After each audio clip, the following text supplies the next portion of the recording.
जागृत, स्वप्न और सुसुप्ति, इन तीनों अवस्थाओं को पृथक रूप से जानने से तुरीय अवस्था का भी ज्ञान हो जाता है। तुरीय है चौथी अवस्था। तुरीय अवस्था का अर्थ है परम ज्ञान। तुरीय अवस्था का अर्थ है कि किसी प्रकार का अंधकार भीतर न रह जाए, सभी ज्योतिर्मय हो उठे, जरा सा कोना भी अंतस का अंधकारपूर्ण न हो, कुछ भी न बचे भीतर जिसके प्रति हम जागृत नहीं हो गए। बाहर और भीतर सब ओर जागृति का प्रकाश फैल जाए। अभी जहां हम हैं वहां या तो हम जागृत होते या हम स्वप्न में होते या हम सुसुप्ति में होते। चौथे का हमें कुछ भी पता नहीं। जब हम जागृत होते हैं तो बाहर का जगत तो दिखाई पड़ता है, हम खुद अंधेरे में होते। वस्तुएं तो दिखाई पड़ती हैं लेकिन स्वयं का कोई बोध नहीं होता। संसार तो दिखाई पड़ता है लेकिन आत्मा की कोई प्रतीति नहीं होती। ये आधी जागृत अवस्था है जिसको हम जागरण कहते हैं। सुबह नींद से उठकर वो अधूरा जागरण है, और अधूरा भी कीमती नहीं, क्योंकि व्यर्थ तो दिखाई पड़ता है और सार्थक दिखाई नहीं पड़ता।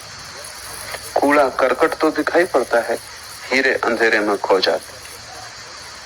खुद तो हम दिखाई नहीं पड़ते कि कौन है, और सारा संसार दिखाई पड़ता है।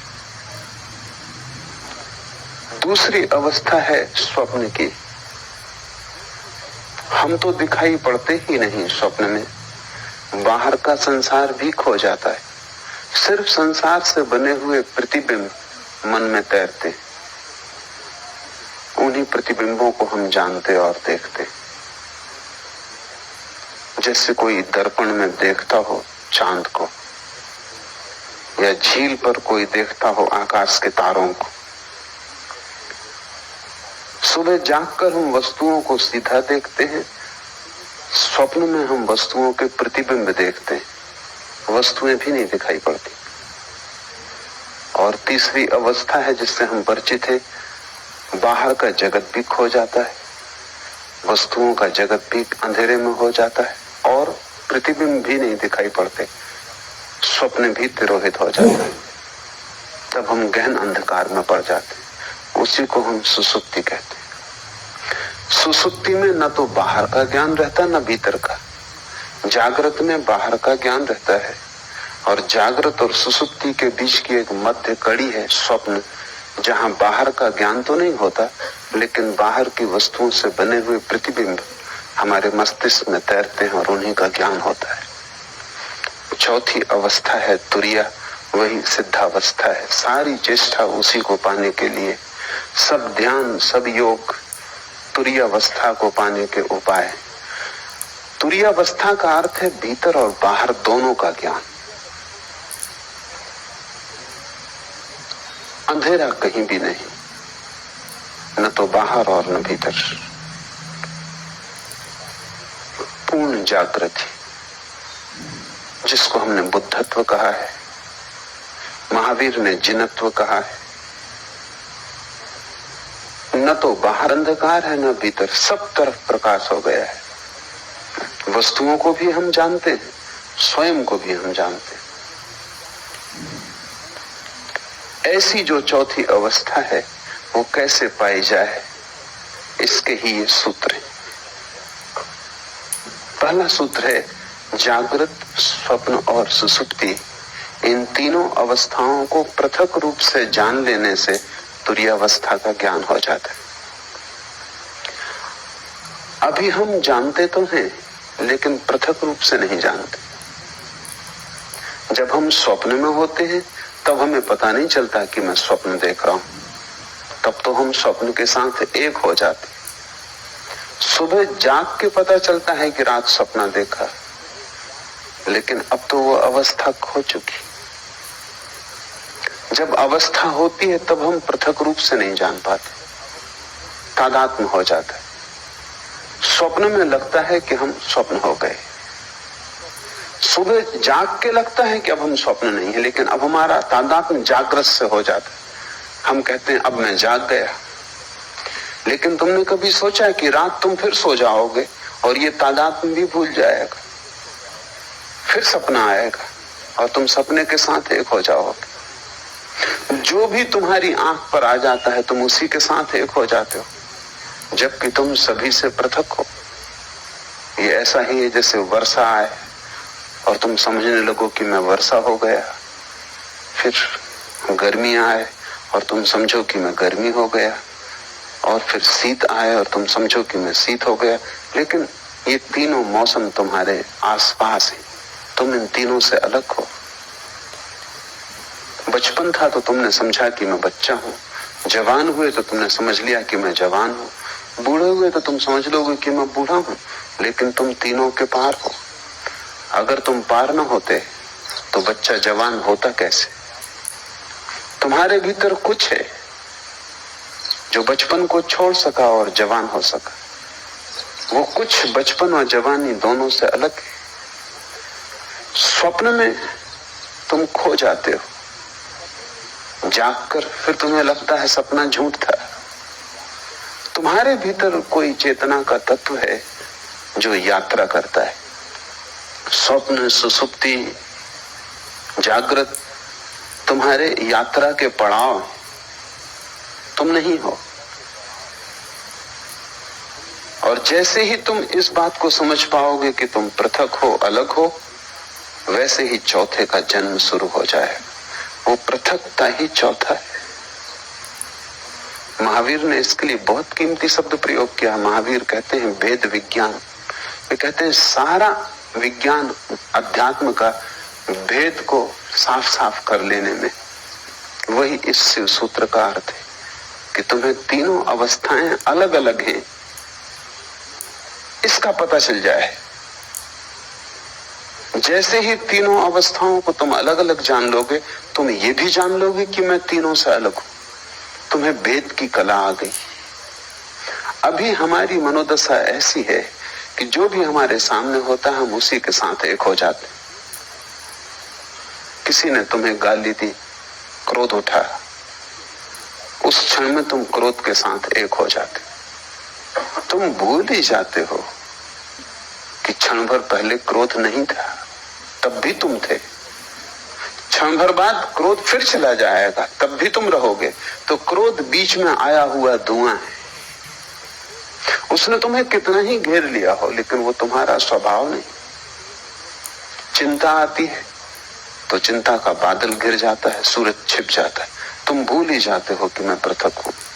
सुख आता है तो तुम नाचने लगते हो, दुख आता है तो तुम रोने लगते हो। जो भी घटता है तुम उसी के साथ एक हो जाते हो। तुम्हें अपनी पृथकता का कोई बोध नहीं। इसे धीरे धीरे अलग करना सीखना होगा।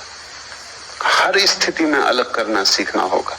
भोजन करते वक्त जानना कि जो भोजन कर रहा है वो शरीर है। भूख लगे तो जानना कि जिससे भूख लगी है वो शरीर है। मैं सिर्फ जानने वाला हूं। चेतना को कोई भूख लग भी नहीं सकती। गर्मी लगे और पसीना बहे तो जानना कि वो शरीर पर घट रहा है।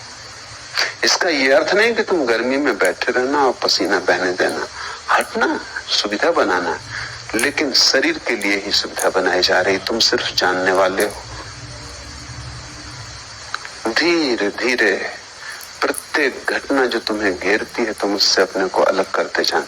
कठिन है पृथक करना, क्योंकि बहुत बारीक फासला है, सीमा रेखा साफ नहीं है।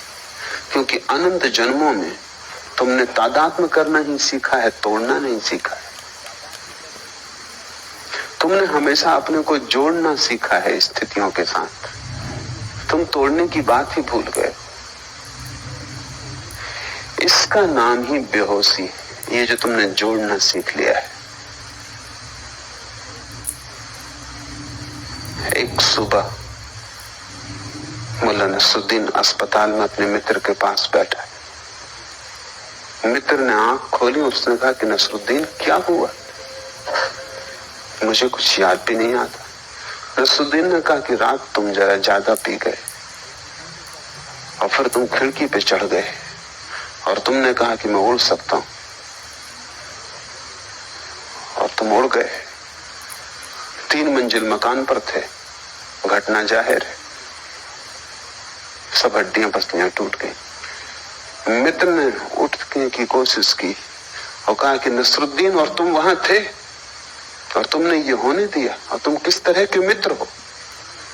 नसरुद्दीन ने कहा ये बात मत उठाओ, उस समय तो मुझे भी लग रहा था कि तुम ये कर सकते हो। यही नहीं, अगर मेरे पजामे का नाड़ा थोड़ा ढीला ना होता तो मैं तुम्हारे साथ आ रहा था। तो कहां उड़ने में पजामा संभालूंगा, इसलिए मैं रुक गया और बच गया। तुम ही थोड़ी पी गए थे, मैं भी पी गया था। बेहोशी का अर्थ है जो भी चित्त में दशा आ जाए उसी के साथ एक हो जाना। शराबी को एक ख्याल आ गया कि उड़ सकता हूं, तो अब वो भेद नहीं कर सकता। सोचने के लिए जगह नहीं, विवेक के लिए सुविधा नहीं, इसी के साथ एक हो गया। तुम्हारा जीवन इसी शराबी जैसा है। माना कि तुम खिड़कियों से नहीं उड़ते और माना कि तुम अस्पताल में नहीं पाए जाते और हड्डियां नहीं तोड़ लेते, लेकिन बहुत गौर से देखोगे तो तुम अस्पताल में ही हो, तुम्हारी सब हड्डियां टूट गई, क्योंकि तुम्हारा पूरा जीवन एक रोग है और उस रोग में सिवाय दुख और पीड़ा के कुछ हाथ आता नहीं। सब जगह तुम गिरे हो, सब जगह तुमने अपने को तोड़ा है, और सारे तोड़ने के पीछे एक ही मूर्छा का सूत्र है कि जो भी घटता है तुम उससे फासला नहीं कर पाते। थोड़े दूर हटो, एक एक कदम लंबी यात्रा है, क्योंकि हजारों लाखों जन्मों में जिसको बनाया है उसको मिटाना भी आसान नहीं होगा, पर टूटना हो जाता है, क्योंकि वही सत्य है। तुमने जो भी बना लिया है वो असत्य है, इसलिए हिंदू इसे माया कहते हैं। माया का अर्थ है कि तुम जिस संसार में रहते हो वो झूठ है। इसका यह अर्थ नहीं कि बाहर जो वृक्ष है वो झूठ है और पर्वत जो है वो झूठ है और आकाश में चांद तारे हैं वो झूठ है, नहीं। इसका केवल इतना ही अर्थ है कि तुम्हारा जो तादात्म्य है वो झूठ है और उसी तादात्म्य से तुम जीते हो, वही तुम्हारा संसार है। कैसे तादात्म्य टूटे? तो पहले तो जागने से शुरू करो, क्योंकि वही थोड़ी सी किरण जागरण की है। स्वप्न से तो तुम कैसे शुरू करोगे? मुश्किल होगा। और सुसुप्ति का तो तुम्हें कोई पता नहीं, वहां तो सब होश खो जाता है। जागृत से शुरू करो। साधना शुरू होती है जागृत से, वो पहला कदम। फिर दूसरा कदम है स्वप्न और तीसरा कदम है सुसुप्ति। और जिस दिन तुम तीनों कदम पूरे कर लेते हो, चौथा कदम उठ जाता है। वो चौथा कदम है तुरीयावस्था, वो सिद्धावस्था है। जागृत से शुरू करो, क्योंकि वही रास्ता है, इसलिए उसको जागृत कहा है। वो जागृत है भी नहीं, क्योंकि कैसी जागृति जब तुम वस्तुओं में खोए हुए हो और अपने प्रति तुम्हें कोई भी होश नहीं। इसको क्या जागरण कहना? नाम मात्र को जागरण है, लेकिन इसको जागृत कहा है। ठीक जागृत तो हमने बुद्ध पुरुषों को कहा है, लेकिन ये जागरण है इस अर्थ में कि इसमें थोड़ी सी संभावना जागने की है। तो पहले तुम जागरण से शुरू करो। भूख लगे भोजन देना, लेकिन इस स्मरण को साधे रखना कि भूख शरीर को लगती है, मुझे नहीं। पैर में चोट लगे तो मलहम पट्टी करना, अस्पताल जाना, दवा लेना, लेकिन भीतर एक जागरण को साधे रखना कि चोट शरीर को लगी है, मुझे नहीं। इतने स्मरण को रखने से ही तुम पाओगे कि 99% पीड़ा तिरोहित हो गई। 99% पीड़ा इतना होश रखने से ही तिरोहित हो जाती कि जो चोट लगी है वो मुझे नहीं। इतना बोध भी तत्क्षण तुम्हारे दुख को विसर्जित कर देता है। 1% बची रहेगी क्योंकि ये बोध पूरा नहीं है। जिस दिन बोध पूरा हो जाएगा उस दिन समग्र दुख विसर्जित हो जाता है। बुद्ध ने कहा है जागृत पुरुष का दुख निरोध हो जाता है। तुम उसे दुख नहीं दे सकते, तुम उसके हाथ पैर काट सकते हो, तुम उसकी हत्या कर सकते हो, तुम उसे आग में जला सकते हो, लेकिन दुख नहीं दे सकते। क्योंकि प्रतिपल जो भी घट रहा है वो उससे अलग है। तो जागने से शुरू करो। रास्ते पे चलना जरूर, लेकिन ध्यान रखना कि तुम नहीं चल रहे हो, शरीर ही चल रहा है। तुम कभी चले भी नहीं। तुम चलोगे कैसे? आत्मा का कोई पैर है कि वो चल सके? आत्मा का कोई पेट है कि उसे भूख लग सके? आत्मा की कोई भी वासना नहीं है, सभी वासना शरीर की। आत्मा निर्वासना है, इसलिए न चलती है न चल सकती है। तुम्हारा शरीर ही चल रहा है। इसे जब तक होश रहे संभालने की कोशिश करो। धीरे धीरे धीरे एक बड़ा अनूठा आह्लादकारी अनुभव होगा कि रास्ते पे तुम चलते हुए अचानक किसी दिन पाओगे कि तुम्हारे भीतर 2 हिस्से हो गए। एक चल रहा है और एक नहीं चल रहा है। एक भोजन कर रहा है और एक नहीं भोजन कर रहा है। उपनिषद कहते हैं एक ही वृक्ष पर बैठे हैं 2 पक्षी। ऊपर का पक्षी शांत है, न हिलता न डुलता, न रोता न हंसता, न आता न जाता, बस बैठा है शांत। नीचे का पक्षी बड़ा बेचैन, इस डाल से उस डाल पर उछलता है, इस फल को पकड़ता है, उसको पकड़ता है, बड़े सपने देखता है, बड़ी दौड़ धूप करता है। वो दोनों पक्षी तुम्हारे भीतर है। वो जो वृक्ष है वो तुम हो। एक तुम्हारे भीतर पक्षी है जो कभी हिला डुला नहीं, जो बस बैठा देख रहा है। उस पक्षी को हमने साक्षी कहा है। जीसस ने कहा है एक ही बिस्तर पर तुम सोते हो, उसमें एक मरा हुआ है और एक सदा जीवित, और एक सदा से मरा हुआ है और एक सदा जीवित रहेगा। वो बिस्तर तुम ही हो। जब रात तुम बिस्तर पे सोते हो तो एक उसमें मुर्दा है और एक उसमें शाश्वत चैतन्य है। पर फर्क करना, फासला करना, कठिन श्रम, उद्यम की जरूरत है। तो पहले तो तुम दिन से कोशिश करो। सुबह जब उठते हो, जब पहली किरण आती है होश की, तभी से तुम साधने की कोशिश करो। हजारों प्रयास करोगे तब कहीं एक प्रयास सफल होगा। पर एक भी सफल हो जाए तो तुम पाओगे कि हजारों साल भी मेहनत करनी महंगी नहीं थी। क्योंकि एक क्षण को भी तुम्हें यह पता चल जाए कि जो चल रहा है वो तुम नहीं, जो रुका है वो तुम हो, जो वासना से भरा है वो तुम नहीं, जो सदा निर्वासना है वो तुम हो, जो मरण धर्म है वो तुम नहीं, जो अमृत का स्रोत है वो तुम हो। एक क्षण को भी इसका पता चल जाए तो एक क्षण को भी तुम महावीर या बुद्ध हो जाओ या शिवत्व को उपलब्ध हो जाओ तो तुमने महासंपदा का द्वार खोल लिया। फिर यात्रा सरल है। स्वाद के बाद यात्रा बड़ी सरल है। स्वाद के पहले ही सारी कठिनाई है। दिन से शुरू करो, और अगर तुमने दिन से शुरू किया तो तुम धीरे धीरे सफल हो जाओगे, स्वप्न में भी। गुरुजीएफ इस सदी का एक बहुत बड़ा गुरु, महागुरु, वो अपने साधकों को पहले तो दिन में होश रखना सिखाता था, फिर स्वप्न में होश रखना सिखाता था।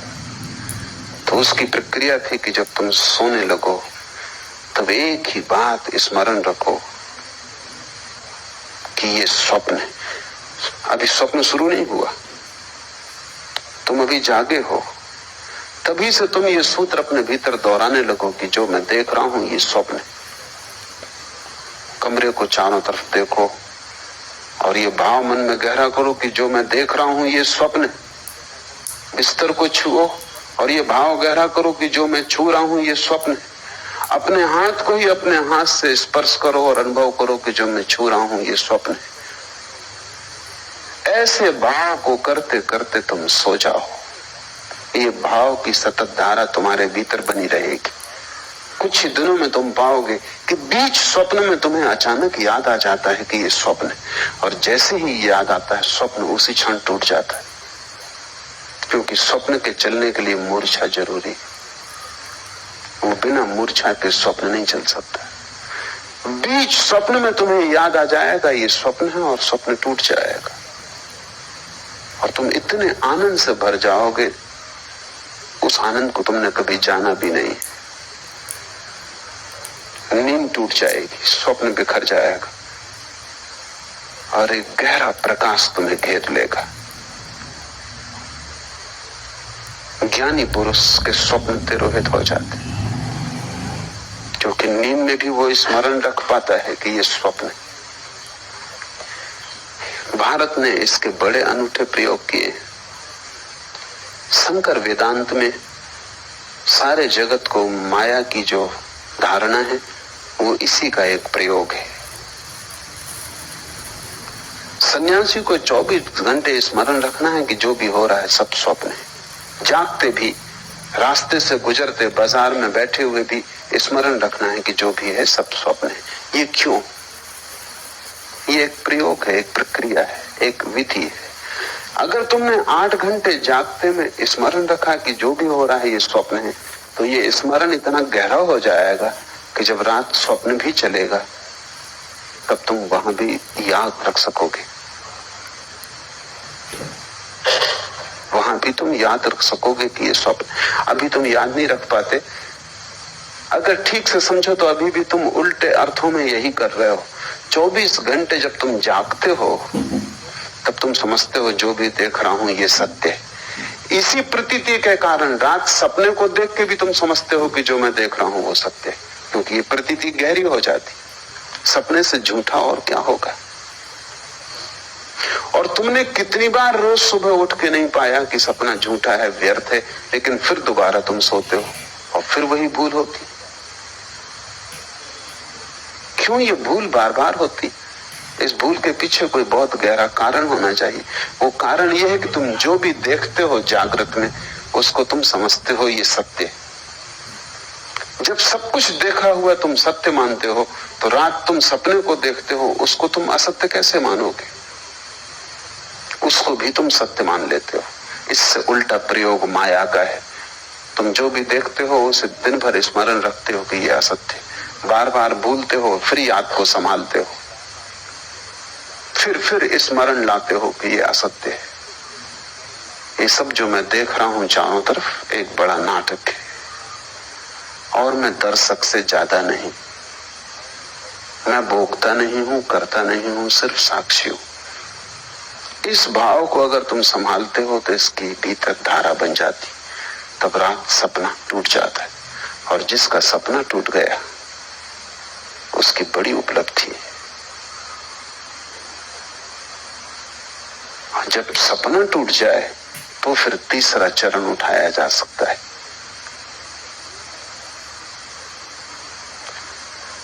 जब सपना टूट जाए तो फिर सुसुप्ति में होश रखने का चरण उठाया जा सकता है। लेकिन तुम्हें अभी बहुत कठिनाई होगी। सीधा उस प्रयोग को करना संभव नहीं, एक एक कदम उठाना पड़े। जब सपना टूट जाता है तब दृश्य कोई भी नहीं रह जाता। दिन में आंख खोल के तुम चलते हो, तुम कितना ही मानो कि जो देख रहे हो वो माया है, तो भी दृश्य तो बचेगा। तुम कितना ही, शंकर भी कितना ही कहते हो कि माया है, तो भी दीवार से तो निकलेंगे नहीं, निकलेंगे तो दरवाजे से ही। कितना ही कहते हो सब माया है, कंकड़ पत्थर तो नहीं खाएंगे, खाएंगे तो भोजन ही। कितना ही कहते हो माया है, फिर भी तुम होगे तभी बोलेंगे, तुम नहीं होगे तो नहीं बोलेंगे। इसलिए बाहर के जगत के साथ तुम कितनी ही मान्यता को गहन कर लो कि ये माया है, बाहर का जगत तो बना रहेगा, मिट नहीं जाएगा। कोई पत्थर मारेगा फेंक कर तो सिर टूटेगा, खून बहेगा।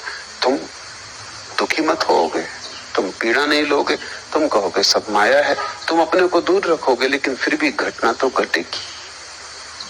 लेकिन स्वप्न में एक अनूठी बात है, वो बिल्कुल माया है, इसलिए वहां एक अनूठा प्रयोग हो जाता है। जैसे तुम समझते हो कि सपना माया है, सपना खो जाता है, दृश्य विलीन हो जाता है। और जब दृश्य विलीन हो जाता है तभी दृष्टा के प्रति आंख जा सकती है। जब तक दृश्य मौजूद रहता है तब तक तुम बाहर ही देखते हो, क्योंकि दृश्य आकर्षित करता रहता है। जब दृश्य खो जाता है, पर्दा खाली हो जाता, पर्दा भी नहीं रह जाता, तब तुम अकेले छूटते हो। इसलिए ध्यानी आंख बंद करके ध्यान करता है, क्योंकि इस संसार को माया कहना एक विधि है। ये संसार वास्तविक है, ये तुम्हारे सोचने पर निर्भर नहीं। अगर ये स्वप्न भी है तो ब्रह्म का है, ये तुम्हारा स्वप्न नहीं है। लेकिन तुम्हारे निजी सपने हैं, वे रात में घटते हैं। इसलिए बड़ी क्रांतिकारी घटना तो तब घटती जब तुम निजी स्वप्न को तोड़ देते हो। आकाश खाली हो जाता है, वहां देखने को कुछ नहीं बचता। नाटक समाप्त हुआ, घर जाने का वक्त आ गया। अब तुम करोगे भी क्या बैठे बैठे?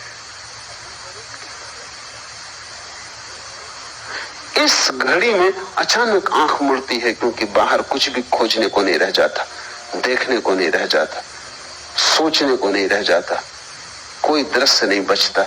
तो जो ऊर्जा दृश्य की तरफ जाती थी वो स्वयं की तरफ मुड़ती। स्वयं की तरफ मुड़ती हुई ऊर्जा ही ध्यान है।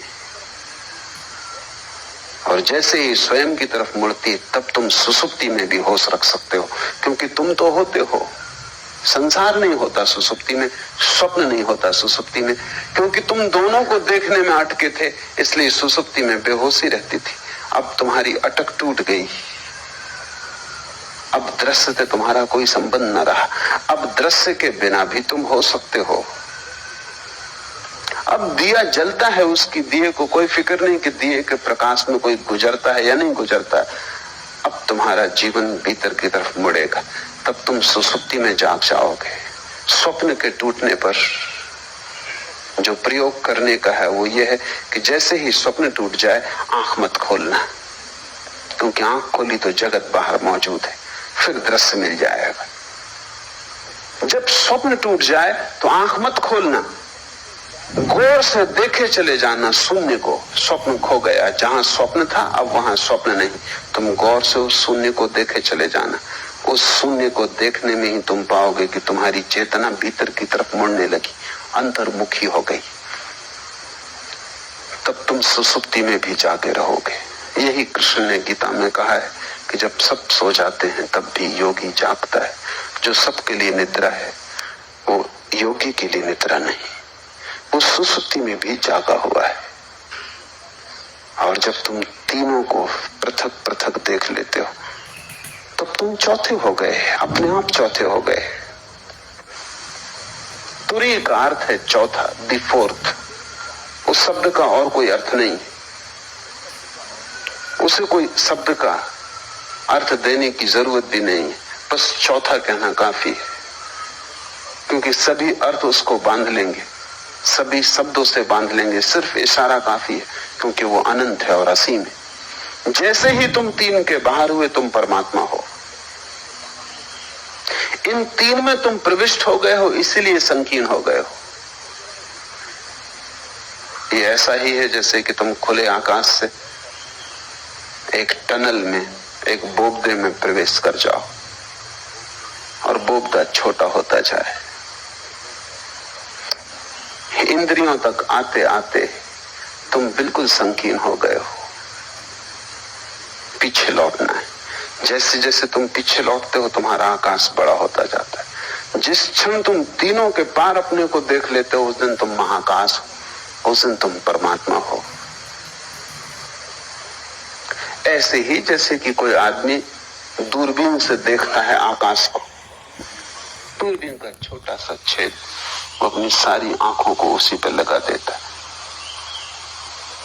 फिर दूरबीन से आंखें